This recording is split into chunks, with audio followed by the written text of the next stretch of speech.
সূরা হাক্কা দিয়ে আল্লাহ একটা ধাক্কা মারলেন। ওই যে দোয়া করলেন বিশ্বনবী, দোয়ার পর সাইয়েদনা ওমর ফারুকের হৃদয়ের মধ্যে উথাল পাতাল শুরু হয়ে গেল।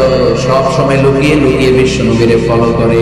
বিশ্বনবী ডানে গেলে ওমরে ফারুক ডানে যায়, বিশ্বনবী বাঁয়ে গেলে ওমরে ফারুক বাঁয়ে যায়। বিশ্বনবী রাত্রিবেলা নামাজ পড়লে ওমরে ফারুক পেছনে লুকিয়ে লুকিয়ে বিশ্বনবীর কোরআন শুনে।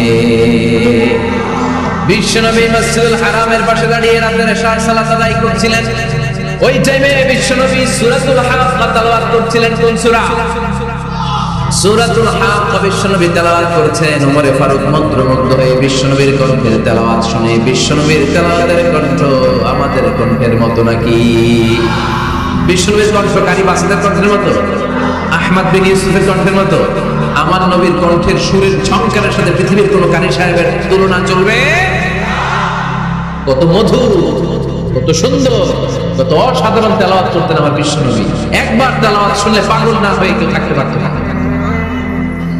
বিশ্বনবী ওমরে ফারুককে দেখেন নাই। ওমর ফারুক লুকিয়ে লুকিয়ে বিশ্বনবীরে ফলো করে। বিশ্বনবী এশার সালাতে সূরা হাক্কা তেলাওয়াত করতে আরম্ভ করলেন। তেলাওয়াত করতে করতে করতে করতে বিশ্বনবী সামনের দিকে যেতে লাগলেন।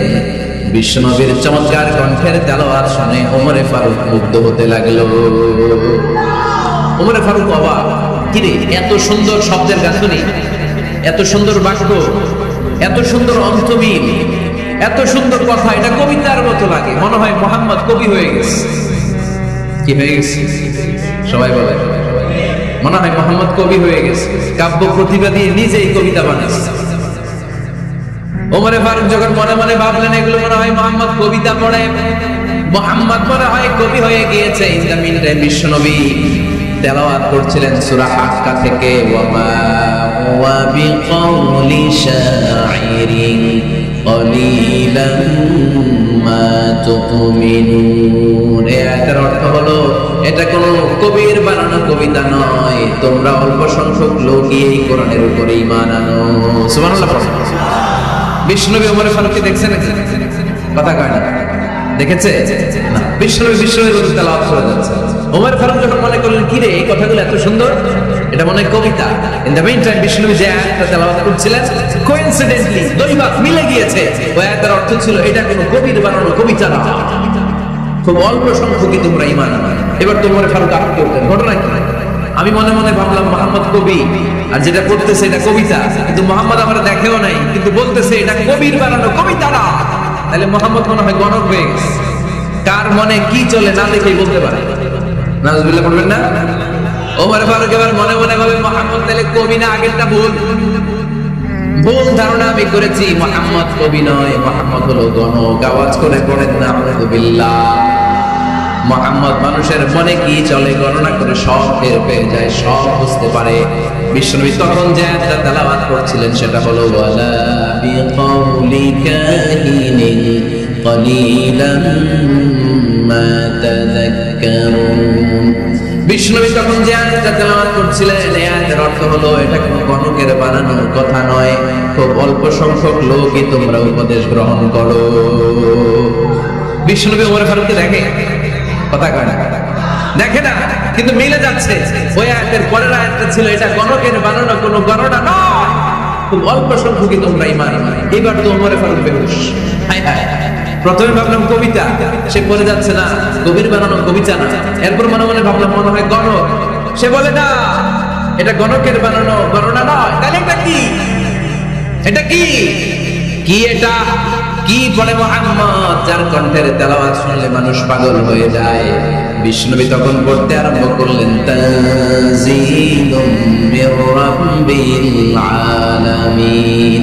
এর মানে হলো এটা কবিতা না, এটা গণকের বানানো গণনা না, মানুষের বানানো কিচ্ছু না, এটা গোটা বিশ্বের রব আল্লাহ পাকের বাণী। সুবহানাল্লাহ পড়ো।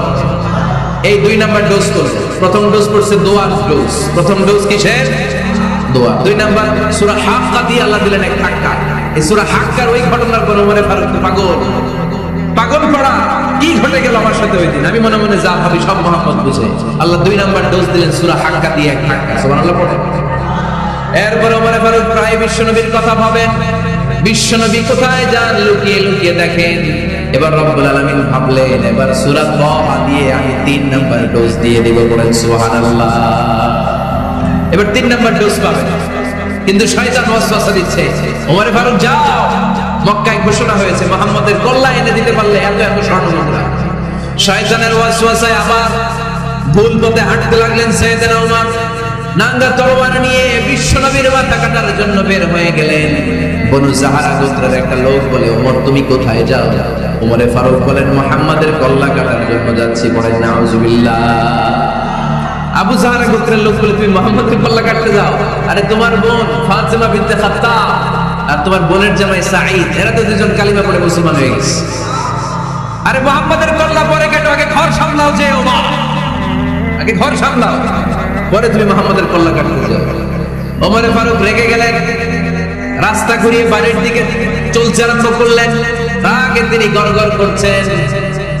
ওমরে ফারুকের বোন ফাতিমা বিনতে খাত্তাব, বোনের জামাই সাঈদ, তাদের দুইজনকে খাব্বাব রাদিয়াল্লাহু তাআলা সূরা তাহা ঘরের ভিতরে তেলাওয়াত করে শোনাচ্ছিল। বলেন সুবহানাল্লাহ। সূরা তাহা দিয়ে আল্লাহ একটু করে ধাক্কা মারলেন। ওমরে ফারুক যখন আসলেন, ওমরে ফারুকের আওয়াজ শুনে খাব্বাব রাদিয়াল্লাহু তাআলা লুকিয়ে গেলেন। ওমরে ফারুক দরজার মধ্যে কড়া নাড়লেন। বোন বলে, কে তুমি? সাইয়েদনা ওমর বললেন, আমি ওমর। খুলে দেওয়া হলো। ঘরের ভেতরে ঢুকেই কথা নাই বার্তা নাই, নিজের আপন বোনকে মারতে শুরু করলো ওমর। বোন জামাইকে আঘাত করতে শুরু করলো। মারতে মারতে নিজের কলিজার টুকরা বোনকে, বোনের জামাইকে সাইয়েদনা ওমরে ফারুক পিটাতে পিটাতে রক্তাক্ত করে ফেললেন। গা দিয়ে ফিনকি বের হয়ে যখন রক্ত বের হয়, সাইয়েদনা ওমরে ফারুকের দিলের মধ্যে মায়া তৈরি হয়ে যায়। সাইয়েদনা ওমরে ফারুক বললেন, আমার কলিজার টুকরা বোন আর বোন জামাই, তোরা কেন মুহাম্মাদের কথায় পাগল হলি? বুঝলাম না কেন মক্কার লোকগুলো পাগল পড়া হয়ে সব মুহাম্মাদের দলে চলে যায়। কি এমন কথা মুহাম্মদ তোদের শোনায়, কি এমন বাণী তোদের শোনায় যে বাণী শুনে সব তোরা মুহাম্মাদের দলে চলে গেলি? কি আছে মুহাম্মাদের কাছে? কি জাদুটা? কি জাদু পেলি সেখানে? আমার একটু দেখা। বোন ফাতেমা বলে, না ভাই, ইন্নাকা রিজিস, তুমি নাপাক, লা ইয়ামাসসুহু ইল্লাল মুতাহহারুন, পাক পবিত্র না হয়ে আল্লাহর এই কালামে স্পর্শ করা যায় নাকি? আওয়াজ করে বলেন, স্পর্শ করা যায়? ভাই তুমি গোসল করে আসো, তাহলে তোমার হাতে তুলে দিব, তুমি পড়লেই বুঝতে পারবা কি আছে আল্লাহর এই কোরআনে। সুবহানাল্লাহ পড়েন। সাইয়েদনা ওমর ফারুক গোসল করে আসলেন। বোন এবার সূরা তাহা চামড়ার মধ্যে সূরাতু তাহার কিছু অংশ লিখে খাব্বাব রাদিয়াল্লাহু তাআলা লুকিয়েছিলেন, ওনার হাত থেকে সূরা তাহার অংশটা নিয়ে সাইয়েদনা ওমর ফারুকের বোন ওমর ফারুকের হাতে দিয়ে বলল, ভাই তুমি আসার আগে এই অংশটা সবাই মিলে তেলাওয়াত করছিলাম। ওমর ফারুকের হৃদয়টা তখন একেবারে নরম, কারণ আগে ধাক্কা খেয়েছি কয়টা? জোরে বলতে হবে। প্রথম ধাক্কাটা কিসের? হ্যাঁ, দ্বিতীয়টা হাক্কা, সূরার নাম হাক্কা দিয়ে দিয়েছেন আল্লাহ, হাক্কা। এবার দিবে সূরা তাহার হাক্কা। ওমর ফারুক হাতে নিলেন, খুব ভালো আরবি জানতেন, চমৎকার আরবির অর্থ বুঝতেন, কারণ আরবি ভাষাভাষী মানুষ। হাতে নিয়ে নজর দেওয়ার পরে ওনার চোখ দিয়ে দাঁড় দাঁড় করে পানি বের হয়ে গেল।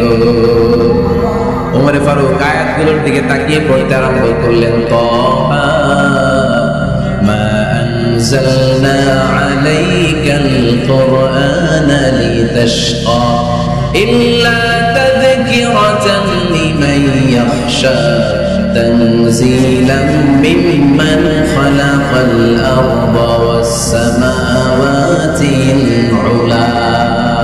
পড়েন সুবহানাল্লাহ। উনি পড়তে আরম্ভ করলেন, তাহা মা আনজালনা আলাইকাল কুরআনা লিতাশকা, এই কোরআনকে হতভাগা জাতি হিসেবে থাকার জন্য তোমাদের উপর নাজিল করি নাই। তানজিলাম মিম্মান খালাকাল আরদা ওয়াস সামাওয়াতিল উলা, এটা ওই রবের পক্ষ থেকে, ওই সত্তার পক্ষ থেকে নাজিল হয়েছে যেই রব জমিন তৈরি করেছে, যেই রব বিশাল সুবিশাল আকাশও তৈরি করেছে। সুবহানাল্লাহ। সূরা তাহা এই চমৎকার অসাধারণ শব্দগাঁথনি দিয়ে এই আয়াতগুলো যখন পড়তে আরম্ভ করলেন, ওমর ফারুক আর নিজের উপর ব্যালেন্স রাখতে পারলেন না, আর ধরে রাখতে পারলেন না। এবার ডাইরেক্ট অ্যাকশন। এবার কি 3 নাম্বার ধাক্কা খেয়ে, সূরা তাহার ধাক্কা খেয়ে আর সামলাতে পারলেন না। পাগলের মতো হয়ে গেলেন, বলতে আরম্ভ করলেন আইনা মুহাম্মদ, মুহাম্মদ কোথায়?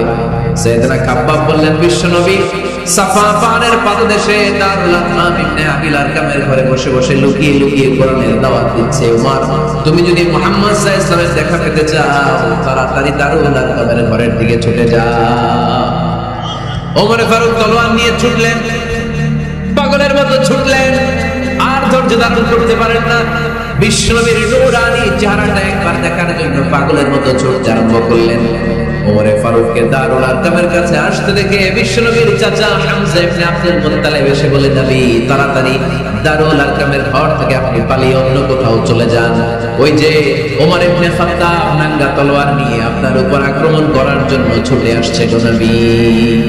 বিশ্বনবী বললেন, ও আমার সাহাবারা, ও আমার চাচা হামজা, সবাই আপনারা সরে যান, ওমরে আসতে দেন, ওমরে বাধা দিন না। কারণ কিছুদিন আগে তাহাজ্জুদের নামাজ পড়ে আমি আল্লাহর কাছে একটা বিশেষ দোয়া করেছি, আমার মন বলছে ওই দোয়াটা আল্লাহ কবুল করতে শুরু করেছে। ওমর ফারুক চলে আসলেন, এসে কোনো কথা নাই, চিৎকার দিয়ে বললেন, আশহাদু আল্লা ইলাহা ইল্লাল্লাহ ওয়া আশহাদু আন্না মুহাম্মাদান আবদুহু ওয়া রাসূলুহু। আমি সাক্ষ্য দিলাম আল্লাহ এক, অদ্বিতীয়, আল্লাহ ছাড়া কোনো ইলাহা নাই, নিশ্চয় আপনি মুহাম্মদ আল্লাহর বান্দা এবং রাসূল। সুবহানাল্লাহ পড়েন। এই কালেমা শাহাদাতের ভিতরে আল্লাহর কথা, আমার নবীর কথা ঢুকিয়ে দিয়েছে কে? ঝিনুকের ভেতর লুকিয়ে থাকে যেমন মতি, ঝিনুকের ভেতর লুকিয়ে থাকে যেমন মতি, কালমা শাহাদাতে আছে আল্লাহর জ্যোতি, কালমা শাহাদাতে আছে আল্লাহর জ্যোতি। পড়েন, ঝিনুকের ভেতর লুকিয়ে থাকে যেমন মতি, ঝিনুকের ভেতর লুকিয়ে থাকে যেমন মতি, কালমা শাহাদাতে আছে আল্লাহর জ্যোতি, কালমা শাহাদাতে আছে আল্লাহর জ্যোতি।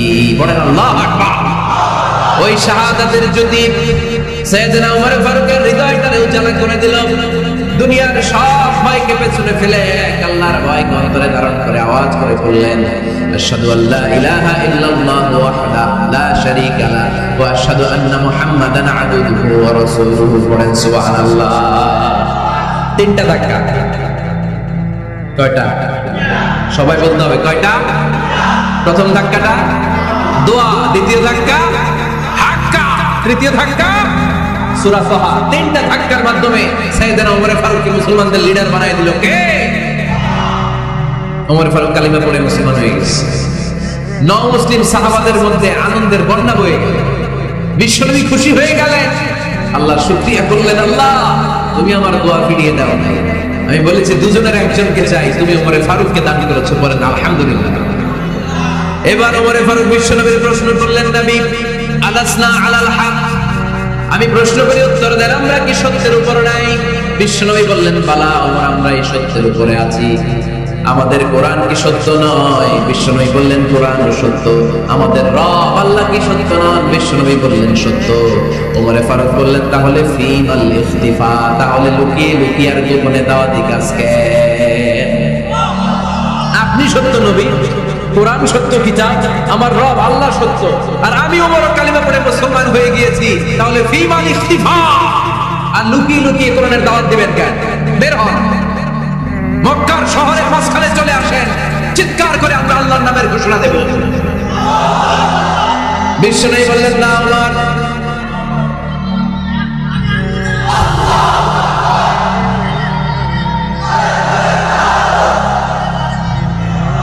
বিশ্বনবী ডেকে বললেন, না ওমর, এটা মাক্কি জীবন, ওমর এটা মাক্কি জীবন, এখানে দাওয়াতি কাজ করব লুকিয়ে লুকিয়ে আস্তে আস্তে।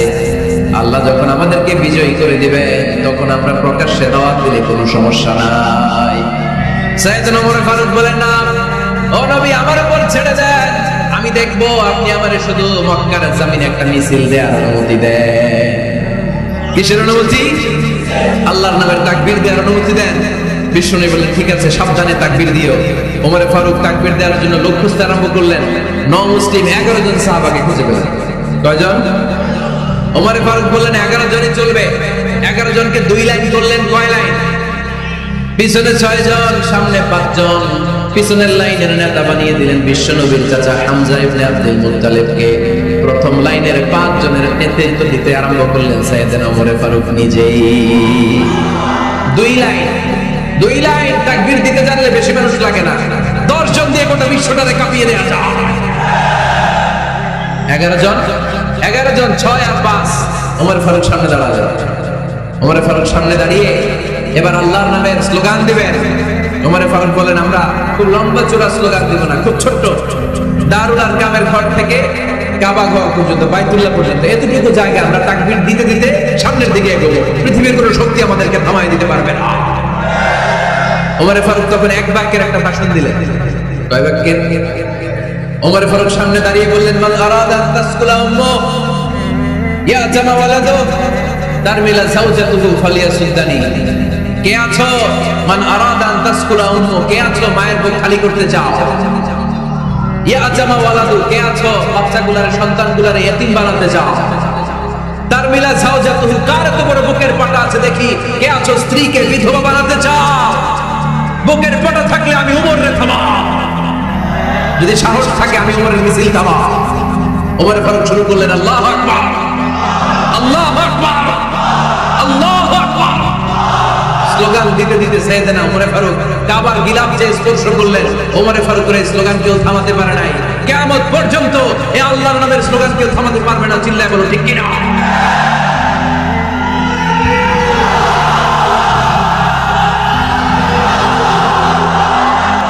ওমর ফারুকের স্লোগান সেদিন মক্কায় কেউ থামাইতে পারছিল? আওয়াজ করে বলতে পারছিল? এখনো আল্লাহর নামের স্লোগান কেউ থামাই দিতে পারবে? কিয়ামত পর্যন্ত আমার রবের স্লোগান কেউ থামাতে পারবে? পারবে না।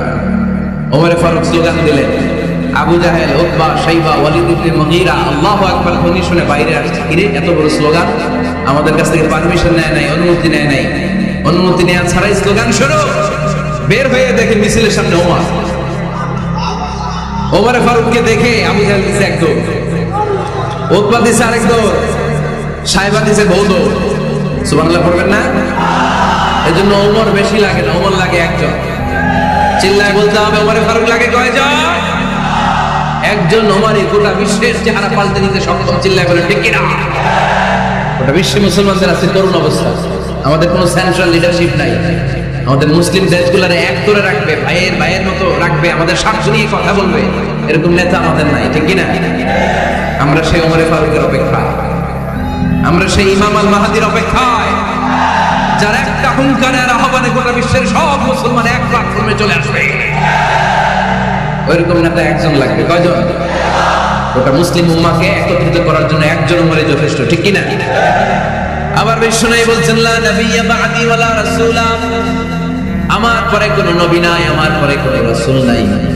তবে লাউ কানা বা'দি নাবিয়্যুন লাকানা উমর, আমি নবীর পরে যদি নবী হওয়ার যোগ্যতা কারণ থাকে, আমার ওমরের মধ্যে সেই যোগ্যতা আল্লাহ দিয়েছে। প্রভু তুমি বলেছ রাসূল দেবে না, বলনি দেবে না ওমর, বলনি দেবে না হামজা তারি, খালিদ বিজয় সমর। প্রভু তুমি বলেছ রাসূল দেবে না, বলনি দেবে না ওমর, বলনি দেবে না হামজা তারি, খালিদ বিজয় সমর। প্রভু তুমি বলেছ রাসূল দেবে না। আল্লাহু আকবার। একটা ওমর দরকার। কয়জন দরকার? কয়জন দরকার? এই পুরো উম্মাহ, মুসলিম উম্মার মধ্যে ওনার পজিশন নাম্বার 3। ওমর ফারুকের পজিশন নাম্বার 1 নম্বর পজিশন বিশ্বনবী সাল্লাল্লাহু আলাইহি ওয়াসাল্লাম। দ্বিতীয় পজিশন আবু বকর। 3 নম্বর পজিশন, সুবহানাল্লাহ পড়বেন না? আশরাতুল মুবাশশিরিনা বিল জান্নাহ, জান্নাতের সুসংবাদ প্রাপ্ত অনেক সাহাবার কথা হাদিসে পাওয়া যায়, কিন্তু এক হাদিসে আল্লাহ রাসূল সাল্লাল্লাহু আলাইহি ওয়াসাল্লাম 10 জন সাহাবীর কথা বলেছেন। ওই 10 জনের ভিতরে সাইয়েদনা ওমর ফারুক আছে না নাই? আবার ওমর ফারুক ছিলেন বিশ্বনবীর শ্বশুর। সাইয়েদনা ওমর ফারুকের কন্যা হাফসা রাদিয়াল্লাহু তাআলা আনহাকে বিশ্বনবী বিয়ে করে ওমর ফারুকের জামাই হয়েছে, আর ওমর ফারুককে বিশ্বনবী শ্বশুর বানিয়েছে। সুবহানাল্লাহ পড়েন। আগে জানতেন এটা? ওমরে ফারুক রাদিয়াল্লাহু তাআলা আনহু বিশ্বনবীর শ্বশুর ছিল, এটা আজকে প্রথম জানলেন। কে কে দেখি? দেখছেন অনেকেই জানেন, মাশাআল্লাহ। হাত নামান, আমরা জেনে নিব, জানতে কোনো সমস্যা নাই। বাঁচতে হলে জানতে হবে, বাঁচতে হলে কি করতে হবে? জানতে হবে। চারজন খলিফা, দুইজন হচ্ছে বিশ্বনবীর মেয়ের জামাই, বাকি দুইজন হচ্ছে বিশ্বনবীর শ্বশুর। সাইয়েদনা উসমান রাদিয়াল্লাহু তাআলা আনহুর কাছে বিষ্ণু সাল্লাল্লাহু আলাইহি ওয়াসাল্লাম দুই কন্যাকে বিয়ে দিয়েছে। বিষ্ণু সাল্লাল্লাহু আলাইহি ওয়াসাল্লাম মোট কন্যা চারজন। কয়জন? বড় মেয়ের নাম সাইনা রাদিয়াল্লাহু তাআলা আনহা, ওনার স্বামীর নাম ছিল আবুল আনাস ইবনে রাবি'। তারপরের মেয়ের নাম হচ্ছে উম্মে কুলসুম, ওনাকে বিয়ে দিয়েছিলেন বিশ্বনবী সাইয়েদনা ওসমান রাদিয়াল্লাহু তাআলা আনহুর সাথে। উম্মে কুলসুম রাদিয়াল্লাহু তাআলা আনহার ইন্তেকালের পরে আরেক মেয়ে রুকাইয়াকে বিশ্বনবী সাইয়েদনা ওসমানের কাছে আবার বিয়ে দিয়ে দিলেন। সুবহানাল্লাহ পড়ে। আর সবচেয়ে ছোট কন্যা ফাতেমা রাদিয়াল্লাহু তাআলা আনহাকে বিয়ে দিয়ে দিলেন নিজের চাচাতো ভাই সাইয়েদনা আলী রাদিয়াল্লাহু তাআলা আনহুর সাথে। তার মানে সাইয়েদনা ওসমান আর সাইয়েদনা আলী ছিল বিশ্বনবীর মেয়ের জামাই, ঠিক কি না? আর সাইয়েদনা আবু বকর রাদিয়াল্লাহু তাআলা আনহুর কন্যা আয়েশা রাদিয়াল্লাহু তাআলা আনহাকে বিশ্বনবী বিয়ে করে আবু বকর রাদিয়াল্লাহু তাআলা আনহুকে বানালেন শ্বশুর। আর ওমরে ফারুকের কন্যা হাফসা রাদিয়াল্লাহু তাআলা আনহাকে বিয়ে করে ওমরে ফারুককে বানালেন শ্বশুর। তাহলে চার খলিফার দুইজন জামাই, দুইজন। আওয়াজ করে বলতে হবে, চার খলিফার দুইজন, বাকি দুইজন। ওমরে ফারুক রাদিয়াল্লাহু তাআলা আনহুকে আল্লাহ তাআলা জ্ঞানও দিয়েছেন, আবার প্রজ্ঞাও দিয়েছেন। জ্ঞান আর আল্লাহর ভয়, তাকওয়া। আমার প্রিয় ভাইরা, কোন ব্যক্তিকে যদি আল্লাহ তাআলা জ্ঞান দেয়, আবার যদি তাকওয়ার গুণ দেয়, জ্ঞানও আছে আবার আল্লাহর ভয়ও আছে, এই লোকের কেউ থামায় রাখতে পারে না। এর কেউ থামায় রাখতে পারে না, সে গোটা বিশ্ব জয় করবে। সাইয়েদনা ওমরে ফারুককে আল্লাহ তাআলা জ্ঞানও দিয়েছেন, আবার তাকওয়াও দিয়েছেন। সুবহানাল্লাহ। বিশ্বনবী সাল্লাল্লাহু আলাইহি ওয়াসাল্লাম স্বপ্ন দেখলেন, বিশ্বনবী দুধ খাচ্ছেন, আঙ্গুলের ভেতর দিয়ে ফাঁক দিয়ে দুধ বের হয়, বিশ্বনবী দুধ খাচ্ছেন। খেতে খেতে একটু দুধ আঙ্গুলে লেগে আছে, এই আঙ্গুলটা কারো মুখে না দিয়ে বিশ্বনবী সাল্লাল্লাহু আলাইহি ওয়াসাল্লাম ওমরে ফারুকের মুখের ভিতরে ঢুকাই দিলেন। অতিরিক্ত দুধটা ওমরে ফারুক খেলেন। সাহাবারা বললেন, মাযা ওয়ালতা বিহি ইয়া রাসূলুল্লাহ, হে আল্লাহর রাসূল, এই স্বপ্ন দিয়ে কি বুঝালেন? বুঝলাম না। বিশ্বনবী সাল্লাল্লাহু আলাইহি ওয়াসাল্লাম বললেন, আওয়ালতু বিহি আল ইলম, এটা দিয়ে আমি জ্ঞান বুঝিয়েছি, কারণ অতিরিক্ত দুধের অংশটা আমি কাউরে না দিয়ে ওমরকে দিয়েছি, তার মানে ওমরের জ্ঞানের কোনো তুলনা হয় না। এজন্য স্বপ্নে যদি কেউ দেখেন আপনি দুধ পান করছেন, এটা প্রমাণ করে আল্লাহ তাআলা আপনাকে দ্বীনের জ্ঞান দান করবেন। আবার বিশ্বনবী সাল্লাল্লাহু আলাইহি ওয়াসাল্লাম আবার আরেক রাতে স্বপ্ন দেখলেন, সাহাবারা লাইন ধরে বিশ্বনবীর সামনে দাঁড়ানো, কোন সাহাবার জামা নাভি পর্যন্ত, কোন সাহাবার জামা হাঁটু পর্যন্ত, কোন সাহাবার জামা টাকনু পর্যন্ত, কোন সাহাবার জামা আরো ছোট, কিন্তু ওমরে ফারুকের জামা বিশ্বনবী দেখলেন এত বড়, টেনে হিচড়ে হিচড়ে বিশ্বনবীর সাথে চলছে। সুবহানাল্লাহ পড়বেন না? সাহাবারা বললেন, মাযা ওয়ালতা বিহি ইয়া রাসূলুল্লাহ, হে আল্লাহর রাসূল, এটা দিয়ে আপনি কি বুঝাতে চাইলেন? বিশ্বনবী বললেন, আওয়ালতু বিহি আত তাকওয়া, এটা দ্বারা আমি আর দিনদারি বোঝালাম, তাকওয়া বোঝালাম। সুবহানাল্লাহ। বিশ্বনবী দেখলেন কোন সাহাবার জামা এত বড়, কোন সাহাবার জামা এত লম্বা, কোন সাহাবার জামা পা পর্যন্ত লম্বা। আর সাইয়েদনা ওমর ফারুককে দেখলেন ওনার জামা এত লম্বা, ওমর ফারুক টেনে হিচড়ে জামা নিয়ে চলতেছে। বিশ্বনবী বুঝাতে চাইলেন, ওমরের যেহেতু জামা লম্বা, ওমরের ভেতরে আল্লাহর ভয়, দিনদারিও খুব বেশি, চিল্লায় বলেন ঠিক কি না? জ্ঞানও দিয়েছেন, আবার দিনদারিও দিয়েছেন। এই দুইটা জিনিস যদি থাকে, এই পৃথিবীতে তাকে সফল রাষ্ট্রনায়ক বানায় দেয় কে? আবার এই পৃথিবীর বুকে যত নারীরা জান্নাতে যাবে, সব নারীদের সর্দারিনী হবে সাইয়্যিদাতুনা ফাতিমা রাদিয়াল্লাহু তাআলা আনহা। এই দুনিয়াতে যত যুবকরা জান্নাতে যাবে, তাদের সর্দার হবে সাইয়েদনা হাসান আর হুসাইন রাদিয়াল্লাহু তাআলা আনহুমা। আর এই দুনিয়ার বুকে যত বয়স্ক মানুষেরা জান্নাতে ঢুকবে, তাদের নেতৃত্ব দিবেন সাইয়েদনা আবু বকর আর সাইয়েদনা ওমর। বয়স্ক যারা আছেন, আপনাদের নেতৃত্ব দিবে কে? একজন কয় আল্লাহ। না, আল্লাহ তো তোমার জান্নাত দিবে, তোমার জান্নাতে নিয়ে যাবে কে? সাইয়েদনা আবু বকর, সাইয়েদনা ওমর। আর ইয়াং যারা তোমরা এসেছো, তোমরা যখন জান্নাতে ঢুকবে, তোমাদের লিডারশিপ নিবে কে? হাসান আর হুসাইন রাদিয়াল্লাহু তাআলা আনহুমা। আর নারীরা যারা জান্নাতে প্রবেশ করবে, এই নারীদের নেতৃত্ব দিবে বিশ্বনবীর কলিজার টুকরা, নয়নের পুতুলি সাইয়্যিদাতুনা ফাতিমা রাদিয়াল্লাহু তাআলা। সুবহানাল্লাহ পড়বেন না? Omar Faruk, the superhero of Muslim Ummah, আমরা কাদেরকে সুপার হিরো বানায় রাখছি আমরা জানি না। এই নায়ক নায়িকা গায়ক গায়িকা মডেলরা চোখ ধাঁধানো গ্ল্যামার নিয়ে যারা চলে এরা আমাদের মডেল নয়। আমাদের মডেল সাইয়েদনা ওমর ফারুক। ঠিক কিনা? ঠিক কিনা? ওমর ফারুক মসজিদে নববীর খতিব খুতবা দিচ্ছেন, আপনারা কথা শুনতেছেন? কষ্ট হচ্ছে? মনোযোগ আছে না গেছে? আছে? আচ্ছা, আরো কয়েক মিনিট শুনবেন না? আচ্ছা, ওমর ফারুক রাদিয়াল্লাহু তাআলা আনহু জুমার খুতবা দিচ্ছেন। কিসের খুতবা? খুতবার মাঝখানে হঠাৎ চিৎকার মেরে বললেন, ইয়া সারিয়াত ইবনে সানিমিল জাবাল, ইয়া সারিয়াত ইবনে সানিমিল জাবাল, ইয়া সারিয়াত ইবনে সানিমিল জাবাল। মানে এই সারিয়া, এইদিকে না, জাবাল পাহাড়ের দিকে, জাবাল জাবাল, গো টু দা মাউন্টেন, পাহাড়ের দিকে যাও। এই কথা বলে আবার থেমে খুতবা দেওয়া শুরু করলেন। সাহাবারা আগা বাধা কিছুই খুঁজে পেলেন না। আগের কথার সাথে মিল নাই, পরের কথার সাথে মিল নাই। জুমার নামাজ শেষ, সাহাবারা বললেন, আমিরুল মুমিনিন খলিফাতুল মুসলিমিন ওমর ফারুক জুমার খুতবা দেওয়ার সময় হঠাৎ চিৎকার মেরে বললেন, ইয়া সারিয়াত ইবনে সানিমিল জাবাল। আপনার এই বাক্যের সাথে আপনার খুতবার আগের কথার কোনো মিল পেলাম না, পরের কথারও কোনো মিল পেলাম না। আপনি বুঝিয়ে বলেন কেন বলেছেন, আমরা তো বুঝলাম না। সাইয়েদনা ওমর ফারুক বলেন, আমি যখন জুমার খুতবা দিচ্ছি হঠাৎ আমার চোখের মধ্যে ভেসে উঠলো ওই যে গত কয়েক মাস আগে আমি আমার মুসলিম সেনাপতিকে ইরানে, পারস্যে, ওই ইরানের বিশাল রাজ্যে যুদ্ধের জন্য পাঠিয়েছি। আমি দেখলাম যুদ্ধের একটা ভয়ঙ্কর মুহূর্তে আমার মুসলিম সেনাপতি ভুল দিকে চলতে আরম্ভ করেছে। বাম দিকে তার পাহাড়, ডান দিকে উপত্যকা। ডান দিকে যদি সে চলে যায়, উপত্যকায় চলে যায়, শত্রু বাহিনীর হাতে ধরা খেয়ে সব মারা যাবে। আর আমার সেনাপতি যদি মুসলিম বাহিনীকে নিয়ে পাহাড়ের উপর উঠে যায়, আল্লাহর মেহেরবানিতে এই যুদ্ধেও তারা জয়লাভ করবে। এজন্য আমি মসজিদের মিম্বারে দাঁড়িয়ে রব্বুল আলামিন আমার চোখের সামনে ওই যুদ্ধক্ষেত্রের দৃশ্যপটটা তুলে ধরেছে, ওইটা দেখে আমি এখানে দাঁড়িয়ে আমার সেনাপতিকে কমান্ড দিয়েছি। পড়েন সুবহানাল্লাহ। যেন তোর মানুষ না, এটা জুমার মিম্বারে দাঁড়িয়ে 1000 কিলোমিটার দূর পারস্যে কি হচ্ছে সেটাও দেখতে পেতেন আল্লাহর মেহেরবানিতে। সুবহানাল্লাহ পড়েন। সাহাবারা বিশ্বাস করে নিলেন, কিন্তু মুনাফিক টাইপের যেগুলো, এগুলো বলে এটা আবার কেমন কথা, উনি আছেন মদিনার মিম্বারের মধ্যে দাঁড়িয়ে হাজার হাজার কিলোমিটার দূরে কি হচ্ছে উনি দেখবেন কেমনে। এরা বিশ্বাস করলো না, সাহাবারা সবাই বিশ্বাস করলো, মুনাফিক গুলো বিশ্বাস করলো না। তারা মনে মনে ভাবলো, এই মুসলিম সেনাপতি বিজয়ের বেশে যেদিন মদিনায় আসবে, আমরা মদিনার কণ্ঠে দাঁড়িয়ে থাকবো, ওদেরকে জিজ্ঞেস করবো এমন এমন দিন ওমর ফারুকের কণ্ঠের কোনো আওয়াজ শুনতে পেরেছিলে কিনা। বিজয়ী বেশে সাহাবারা যখন ফিরে আসতো, সব মুমিনরা আহলান ওয়া সাহলান জানাতে ওদেরকে রিসিভ করতে যেত, মুনাফিক গুলো যেত না। কিন্তু ওই দিন মুনাফিকরা সবার আগে যায় হাতে।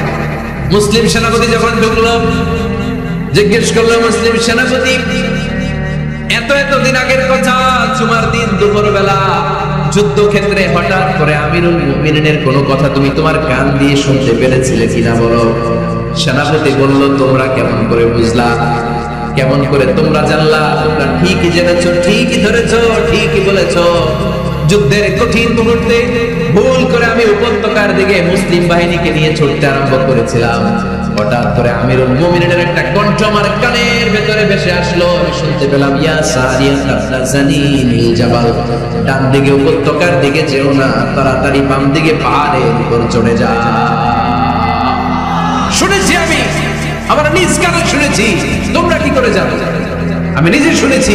সেদিন আমিরুল মুমিনিনের এই ইনস্ট্রাকশন, এই গাইডলাইন যদি আমরা ফলো করতে না পারতাম, শত্রু বাহিনীর হাতে আমরা কচু কাটা হতাম। আমাদের চেহারা, আমাদের আত্মীয় স্বজনরা তোমরা কেউ দেখতে পেতে না। করেন সুবহানাল্লাহ। This is our super hero. আমাদের সুপার হিরোর নাম কি? চিল্লায় বলতে হবে, ওমর ফারুক রাদিয়াল্লাহু তাআলা। এভাবে গাইডলাইন দিয়েছেন, এভাবে ইনস্ট্রাকশন দিয়েছেন। ওমর ফারুকের ব্যাপারে বিশ্বনবী বলেছেন, আশাদ্দুম ফি আমরিল্লাহি উমর, আল্লাহর জমিনে আল্লাহর দ্বীন বাস্তবায়নের ক্ষেত্রে আমার ওমর ফারুকের চাইতে কঠিন কেউ ছিল না। এজন্য ওমর ফারুককে মুনাফিকরা জমের মতো ভয় পেত। কারা ভয় পেত? এমনকি শয়তান ভয় পেত। সুবহানাল্লাহ পড়ে। বিশ্বনবী বলতেন, মা লাকিয়াকা শাইতানু সালিকান ফাজ্জান ইল্লা সালাকা ফাজ্জান গায়রা ফাজ্জিন। ওমর, তোমার যদি ইবলিস শয়তান এই রাস্তা দিয়ে হেঁটে আসতে দেখে, ইবলিস শয়তান এই রাস্তা রেখে দিয়ে অন্য রাস্তা দিয়ে হাঁটে। ওমর, তুমি যদি এই রাস্তা দিয়ে হাঁটো, শয়তান জীবন ওই রাস্তা দিয়ে হাঁটবে, এই রাস্তা দিয়ে আরেক রাস্তা দিয়ে হাঁটে। সুবহানাল্লাহ করতে পারলেন না? আল্লাহর হাবিব সাল্লাল্লাহু আলাইহি ওয়াসাল্লামের স্ত্রীরা মাঝে মাঝে রাসূল সাল্লাল্লাহু আলাইহি ওয়াসাল্লামের কাছে বায়না করতো, নবী আমাদেরকে এইটা দেন, ওইটা দেন, আমাদের ঘরে এইটা নাই, ওইটা নাই। বিশ্বনবীকে, আমার কাছে কিচ্ছু নেই, থাকলে এমনি থাকো, নাইলে যাও। কিন্তু বিবিরাও ছাড়ে না, নবী আমাদের এইটা দেন, ওইটা দেন, বায়না করছে সব বিবিরা। বিশ্বনবীর স্ত্রী ছিল কয়জন? হ্যাঁ, কয়জন? 11 জন। দাসী 2 জন, সব মিলে 13 জন। 11 স্ত্রী ধরছে, নবী এটা দেন, ওইটা দেন। বিশ্বনবী বলে কিছু নাই, স্ত্রীরাও ছাড়ে না। In the meantime, বিশ্বনবী হঠাৎ একটা সালাম শুনতে পেলেন। কে যেন দরজার মধ্যে এসে দাঁড়িয়ে নক দিচ্ছে আর বলছে, আসসালামু আলাইকুম ওয়া রাহমাতুল্লাহ। বিশ্বনবী সালামের উত্তর দিলেন, ওয়া আলাইকুম আসসালাম ওয়া রাহমাতুল্লাহ। আর বিশ্বনবী বুঝতে পেলেন এটা সাইয়েদনা ওমর ফারুকের কণ্ঠ। কার কণ্ঠ? সালামের উত্তর দিয়ে বিবিদের দিকে তাকায় দেখে একটা বিবিও নাই, সব অন্দর মহলে। তো সুবহানাল্লাহ বলবেন না? এটারে ভয়ের কারণে দৌড়, এটা বলে না, শ্রদ্ধার কারণে, তার হাইবাতের কারণে। হাইবাত, পার্সোনালিটি, এটাকে বলে হাইবাত। ওমর ফারুকের হাইবাত, পার্সোনালিটি এত স্ট্রং ছিল, ওনাকে দেখলেই মানুষ ভয় পেত, ইসলামের জন্য ভয়। সুবহানাল্লাহ পড়তে হবে। বিশ্বনবীর কলিজার টুকরা স্ত্রী আম্মা জান আয়েশা রাদিয়াল্লাহু তাআলা, উনি নিজে ওমর ফারুককে ভয় পেতেন, নিজেও ভয় পেতেন। মাঝে মাঝে বিশ্বনবীর সাথে ঝগড়া হয়ে গেলে, মধুর ঝগড়া, ভালোবাসার ঝগড়া যদি হয়ে যেত, বিশ্বনবী বলতেন, আয়েশা চলো মিটমাট করে ফেলো, ঝগড়া করে কয়েকদিন থাকে, চলো মিটমাট করে। তো মিটমাট করার জন্য রাজি আছো? আম্মা জান আয়েশা বলতেন, হ্যাঁ রাজি আছি। তো কারে আনা যায়? ওমরে ডেকে আনি মিটমাট করার জন্য। আয়েশা রাদিয়াল্লাহু তাআলা বলে, ওরে বাপ রে বাপ, ওমর, না না, ওমর খালিজ, ওমরে ফারুকের ভয় লাগে না। সুবহানাল্লাহ করবেন না? বিশ্বনবী যখন বলতেন, আয়েশা তাহলে তোমার আব্বুকে ডেকে আনি, আম্মা জান আয়েশা বলতেন, ঠিক আছে, আব্বুকে ডেকে নিয়ে আসে। আবু বকর রাদিয়াল্লাহু তাআলা আঙ্গুরে ডেকে নিয়ে আসে। আমার আব্বুর মতো নরম দিলের মানুষ আমি জীবনে দেখি না। আবু বকর রাদিয়াল্লাহু তাআলা খুব নরম দিলের লোক ছিলেন, তার বিপরীতে ওমর ফারুক ছিলেন খুব কঠিন মেজাজ, দুইটাই লাগে। কথা কথা, নরমও যেমন লাগে, গরমও লাগে। নরম গরমের সমন্বয় দরকার আছে না নেই? আমার সুপার হিরো ওমর ফারুক রাদিয়াল্লাহু তাআলা। আমরা যাদের আমাদের ছোট্ট বাচ্চা আছে, ঘরে 2 বছর 3 বছরের শিশু আছে না, আমাদের রাতের বেলা দেখবেন খেতে চায় না, খালি মায়েরা জ্বালায়। তো মা তখন বলে, এই খাও, নাইলে ভূত আসবে, ওই যে বিড়াল আসবে, বাঘ আসবে, ভাল্লুক আসবে, এগুলো বলে না? এগুলো বলে ভুলিয়ে বালিয়ে বাচ্চাকে ভয় দেখে খাওয়াতে চায়। লক্ষ্মীপুরে আপনারা কিসের ভাজা খান? হ্যাঁ, ভূতে? কিসের কিসের? বাঘের, কালা বিলাই, কালাচাঁদ। আচ্ছা, তো এই যে বাঘ আসবে, ভাল্লুক আসবে, তাড়াতাড়ি খাও, বাঘ আসবে। বাঘের কথা শুনলে বাচ্চারা খেয়ে ফেলে, ভয়, এই ভূত আসলে, ভূত তাড়াতাড়ি খা, না খাইলে ভূতে ধরবে, তো খা, সাথে সাথে খায়। মদিনাতে যখন ওমর ফারুক রাদিয়াল্লাহু তাআলা মদিনার খলিফা, তখন মদিনার বাচ্চারাও মাদেরকে এরকম জ্বালাতো, খেতে চাইতো না। মায়েরা খাবার নিয়ে বাচ্চাদের পেছনে ঘুরতো, তখন মদিনার মায়েরা বাচ্চাদেরকে বলতো, তাড়াতাড়ি খাও, হা হুয়া ইয়াতি উমর, হুয়া উমর, তাড়াতাড়ি খাও, ওই যে ওমর আসছে, ওমর আসছে শুনলেই বাচ্চারা তাড়াতাড়ি খেয়ে ফেলতো, বাঘের মতো ভয় পেত। চিল্লায় পড়েন আল্লাহু আকবার। মুসলিম ইতিহাসে প্রথম চিফ জাস্টিস আবু বকর রাদিয়াল্লাহু তাআলা যখন খলিফা, চিফ জাস্টিস বানাই দিয়েছেন ওমর ফারুককে। সর্বপ্রথম কোরআন সংকলনের পরামর্শ দিয়েছেন সাইয়েদনা ওমর ফারুক। এই যে কোরআন 114 সূরা 30 পারা, আগে কি এরকম ছিল? কথা কন না কেন? আগে গাছের পাতায় লেখা ছিল, পশুর চামড়ায় লেখা ছিল, ওটের হাড্ডির মধ্যে লেখা ছিল কোরআন। এভাবে যখন হাফেজে কোরআন সাহাবারা শহীদ হতে আরম্ভ করলো, এক যুদ্ধে টানা 70 জন হাফেজে কোরআন সাহাবা নিহত হলেন, শহীদ হলেন। ওমর ফারুক তখন আবু বকর রাদিয়াল্লাহু তাআলা আনহুর কাছে যে বললেন, আবু বকর, আপনি কোরআন জমা করেন, সব কোরআনের কপিগুলো একসাথে করে এরকম একটা কোরআন করেন। আবু বকর বললেন, না, আমার নবী যেটা করেন আমি এটা করতে পারি না। কিন্তু ওমর ফারুক ছাড়েন, আর এটা করে করলে ভালো হবে, গোটা মুসলিম উম্মাহ উপকৃত হবে। বারবার বারবার বারবার সাইয়েদনা আবু বকর রাদিয়াল্লাহু তাআলা কে এত জোরাজুরি করতেছিলেন, অবশেষে আবু বকর রাদিয়াল্লাহু তাআলা বললেন, ওমর ফারুকের জোরাজুরিতে এই কাজের জন্য আল্লাহ তাআলা আমার হৃদয়টাকে খুলে দিলেন। আল্লাহ আমার হৃদয়ের ভিতরে ইলহাম করে দিলেন, আর আল্লাহ বোঝাতে চাইলেন, আবু বকর ওমরের কথাই শোনো, ওমর যেটা বলে তেমনটাই করো। কারণ ওমর ফারুককে বলা হয় মুহাদ্দিস। কি বলে?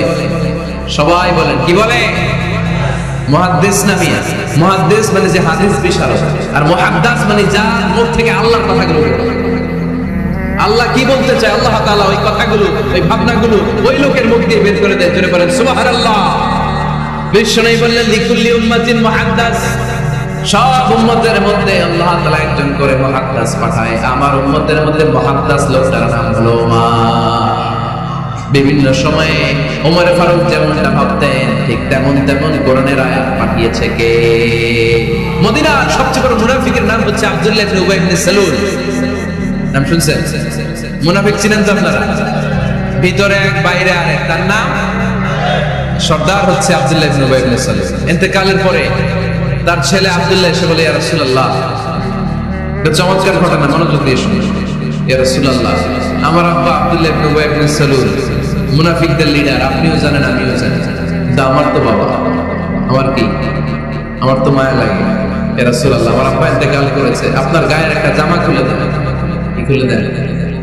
এই জামাটা দিয়ে আমার বাবার দাফন দেব, আর আপনি যে আমার বাবার জানাজার নামাজের ইমামতি করবেন, আসেন।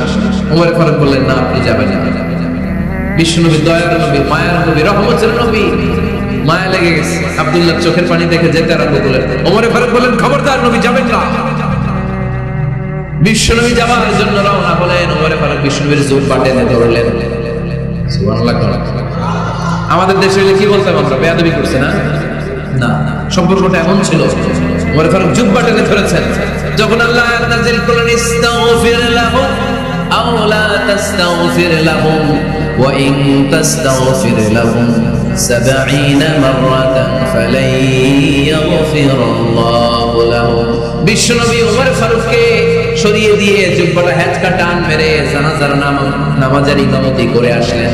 আসার সাথে সাথে ওমর ফারুকের পক্ষে আল্লাহ আয়াত নাযিল করলেন, নবী, ইস্তাগফির লাহুম আও লা তাস্তাগফির লাহুম, আপনি মুনাফিক সর্দারের জন্য ক্ষমা চান কিংবা না চান, জুব্বা দেন কিংবা কাঁদেন, যাই করেন না কেন, 70 বার যদি এই মুনাফিক সর্দারের জন্য আপনি ক্ষমা চান, আমি আল্লাহ আপনার এই দোয়া কবুল করব না।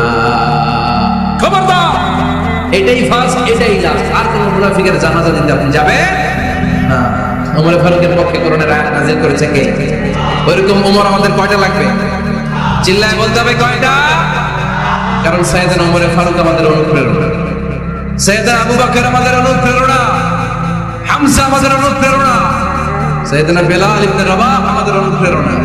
নায়ক নায়িকা, গায়ক গায়িকা আমাদের অনুপ্রেরণা নয়। এজন্য আমরা সাহাবীদের জীবনী পড়ি। রাজি আছেন? আওয়াজ করে বলেন আল্লাহ, আরো জোরে বলেন আল্লাহ। নবীর সাহাবারা আমাদের মডেল। আমরা যেন সাহাবাদের দেখানো পথে মতে থাকতে পারি, চলতে পারি, আমল করতে পারি, সমাজটাকে পরিবর্তন করতে পারি। তুমি তৌফিক দাও, আমিন। আর জোরে পড়ি আমিন। আমরা যারা সাহাবাদের জীবনী পড়ি, ওমর ফারুকের জীবনীতে অসাধারণ অনেক অনুপ্রেরণা আপনি খুঁজে পাবেন। সাইয়েদনা আবু বকরের জীবনী থেকে অনেক অনুপ্রেরণা আপনি খুঁজে পাবেন। এগুলো আপনার ঈমানকে চাঙ্গা করবে, আল্লাহর পথে অটুট থাকতে আপনাকে সহায়তা করবে। রাজি আছেন তো সবাই?